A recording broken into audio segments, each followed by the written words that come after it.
আপুনি দোকানৰ পৰা মিনাৰেল ৱাটাৰ বা পানী কিনি খায় নেকি? তেন্তে সাৱধান হওক আজিৰ পৰা। কেতিয়াবা একাংশ দোকানত ম্যাদ উকলি যোৱা পানীও বিক্ৰী হোৱা পৰিলক্ষিত হৈছে। মানুহৰ দৈনন্দিন অতি প্ৰয়োজনীয় দ্ৰব্য পানী দোকানৰ পৰা কিনি খাব পৰাটো এতিয়া আৰু সহজ হৈ থকা নাই।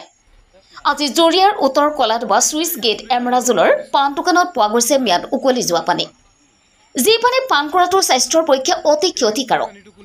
পানীয়ে প্ৰাণীৰ প্ৰাণ বুলি কোৱা হয় যদিও এই পানীও দেখা গৈছে একাংশ দোকানত ম্যাদ উকলি যোৱা পানী বিক্ৰী কৰি সাধাৰণ গ্ৰাহকৰ জীৱনৰ বিনাশ মাতি আনিছে।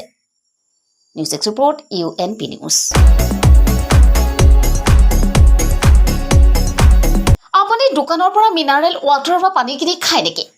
তেন্তে সাৱধান হওক আজিৰ পৰা। কেতিয়াবা একাংশ দোকানত ম্যাদ উকলি যোৱা পানীও বিক্ৰী হোৱা পৰিলক্ষিত হৈছে।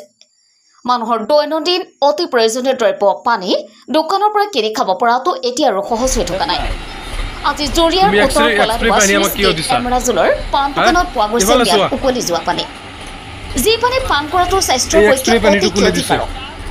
পানীয়ে প্ৰাণীৰ প্ৰাণ বুলি কোৱা হয় যদিও এই পানীও দেখা গৈছে একাংশ দোকানত ম্যাদ উকলি যোৱা পানী বিক্ৰী কৰি সাধাৰণ গ্ৰাহকৰ জীৱনৰ বিনাশ মাতি আনিছে। News x report UNP news.